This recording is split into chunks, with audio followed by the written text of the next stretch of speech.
Okay, so what actually happens when you force yourself to hold one of the most notoriously uncomfortable exercises every single day for an entire month? Well, today we're diving into this explainer, unpacking a 30-day plank challenge that revealed something totally unexpected. As we dig into the data from this daily physical experiment, one thing becomes absolutely crystal clear. The ultimate hurdles in this challenge, they aren't actually found in your stomach muscles at all. Nope, they are almost entirely in the mind. And to show you what I mean, just look at the finish line of this journey. We're talking about a massive endurance leap to 247 seconds. That's just over 4 straight minutes of holding a strict physical position under immense tension. Achieving that kind of time requires a profound level of mental and physical progression, right? And it creates a pretty striking contrast with where this whole journey actually began. Because that baseline, it started at a mere 23 seconds. In fact, our subject ended their very first attempt in a total physical collapse. Now, for a little context here, they were recovering from a recent lower back tweak and honestly had been off any serious core work for months. And this is a super important takeaway right out of the gate. You absolutely do not need to start as an expert. Most beginners usually sit somewhere between 10 and 30 seconds anyway, so starting small is perfectly normal. So the crucial point here is establishing these non-negotiable physical cues right from day one. We're talking forearms flat on the ground, actively pressing the floor away, and maintaining a long, neutral spine, which really just means keeping a straight, rigid line from your head all the way down to your heels. Why is this so critical? Well, because your physical form breaks down way before you consciously feel that deep fatigue. You might think your hold is totally solid, but without those strict cues, your body starts compromising and leaking energy early on. Now, to combat that really subtle form breakdown, setting up some daily environmental guardrails became essential. First off, committing to a consistent 12:30 p.m. start time every single day, that mattered far more for consistency than anyone initially expected. Then, they brought in the feedback tools. Things like setting up a side camera to check for hip sag, because get this, as early as 18 seconds on day one, the hips were already dropping unseen. Adding a mirror for real-time alignment and a 10-second beep tracker basically created this foolproof environment for honest, daily tracking.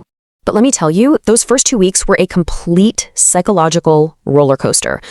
Early momentum made the first few days fly by, jumping quickly from 23 to 35 seconds.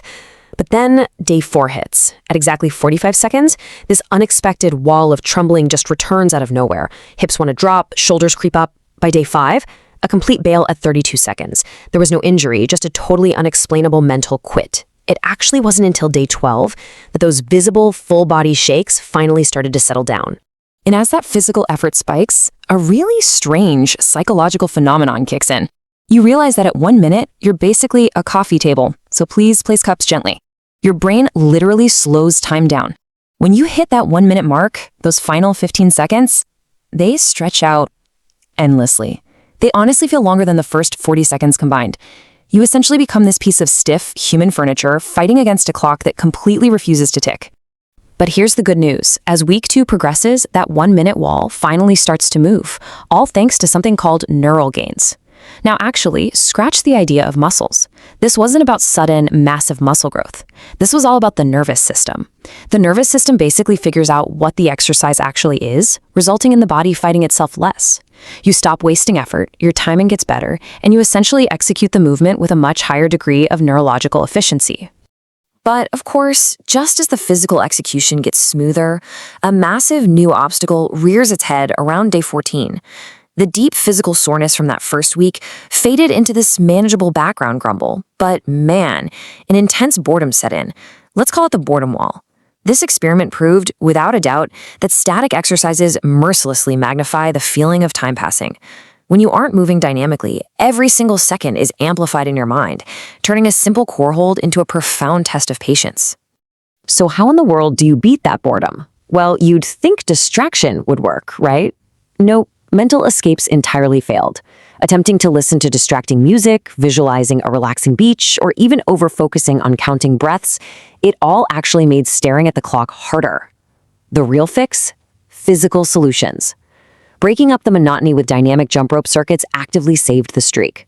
Using heavy ropes forced the core to brace the exact same way a plank does, while light ropes built rhythm and endurance. It gave just enough variety to keep the daily routine alive. Which brings us to this highly relatable realization from the subject. Turns out you can't meditate your way through a plank any better than you can meditate your way through a Monday. I just love that. The ultimate practical solution wasn't to fight the clock or try to mentally escape the reality of the burn. The real trick was to simply sit with the physical discomfort while maintaining strict form. It isn't fun, not at all, but it is bearable. And bearable is enough to keep you going. Now, around day 18, as those holds stretched out to the 2-minute mark, new physical limiters started popping up. We're talking about years of sitting at a computer, creating weak shoulder stabilizers and tight hip flexors, turning them into severe bottlenecks. Overcoming these required highly specific adjustments. They had to actively press their forearms down and slightly forward to engage the serratus muscles wrapping around the ribs, and they also added a targeted 30-second post-set stretch just to open up those tight hips. Then we hit day 26, and extreme mental exhaustion peaked. The physical form? It was fine. But mentally, they were completely done. Bored, annoyed, and totally ready to skip the day and pretend they just forgot. This is exactly where most people quit, right? Right before the finish line. But it reinforces an incredibly powerful lesson for literally any goal. You do not need daily motivation if you simply follow a rigid plan. The plan takes over when the motivation completely fades away. And relying completely on that plan, those final days became a strict exercise in quiet determination. Let's look at the breakdown. On day 27, there was a 220-second hold, done purely out of discipline, even when the desire just wasn't there. By day 29, hitting 235 seconds, the physical form was solid, and the mind finally went completely quiet. And on day 30, the final test arrived.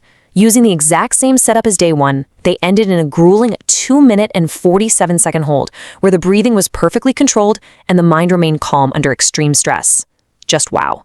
So let's contrast the expectations with the reality of this entire 30-day challenge. Spoiler alert, there were no magical, visible six-pack abs and no massive core muscle growth to show for it.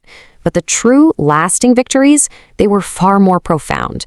We're talking automatic core bracing during everyday movements, vastly improved daily desk posture without even having to think about it, and a deep sense of mental calm when facing physical discomfort. If there is one crucial takeaway from this entire explainer, it's this. Planks are a mental exercise disguised as a core drill. The absolute biggest insight from a month of tracking all this data is that people rarely quit core conditioning because their muscles are burning too much. They quit because their mind gets bored, agitated, and simply wants to move on to something else. Which leaves us with a provocative challenge for your own fitness journey. What is your honest baseline starting point? And what actually happens when you choose to just sit with the discomfort? I highly encourage you to find your baseline, set up your own guardrails, and discover exactly what mental hurdles you can conquer when you simply refuse to bail. Thanks so much for joining me on this explainer, and I will catch you on the next one.